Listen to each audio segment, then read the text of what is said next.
Greetings, dear people of God at Trinity. Thank you for joining me for this week's reflection. What would we do without the Stanford dish? I know that many of you seek it out to walk and talk with friends. That's why the parking is so challenging.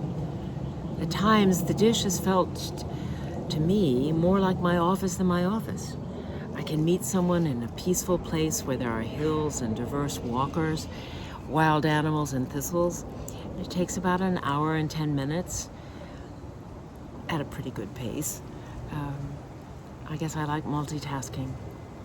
Lately, though, I have mostly walked alone, which may seem strange with restrictions lifted and many more people walking in packs without masks. I guess I've needed the time to be alone, needed it enough not to need the company of another to get me there. Needed to be in the company of wild things.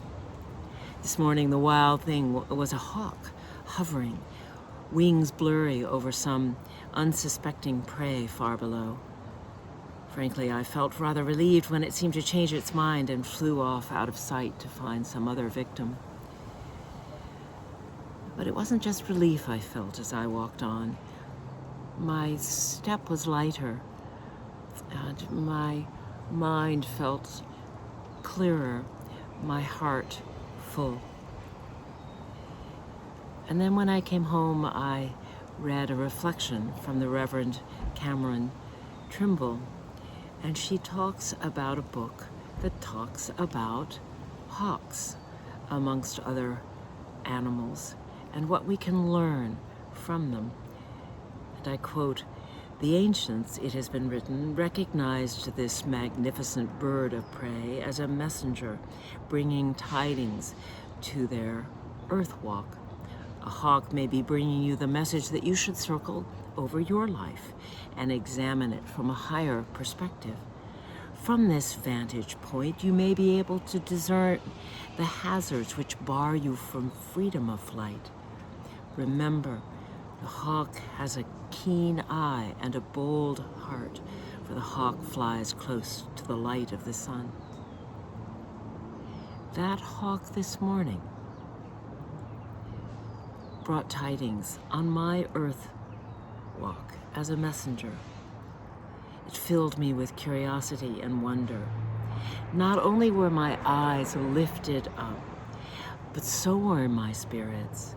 The eye I cast after that witnessing of the hawk upon my daily life was keener. My heart was bolder. My step was lighter.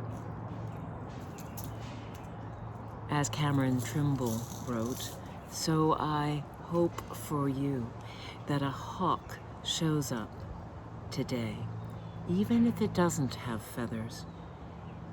Sometimes hawks appear in other forms. If we have the eyes to see and ears to hear, we can spot them because they have one distinct call. See your life with keener eyes and a bolder heart. You too, precious one, are full of God and meant to fly.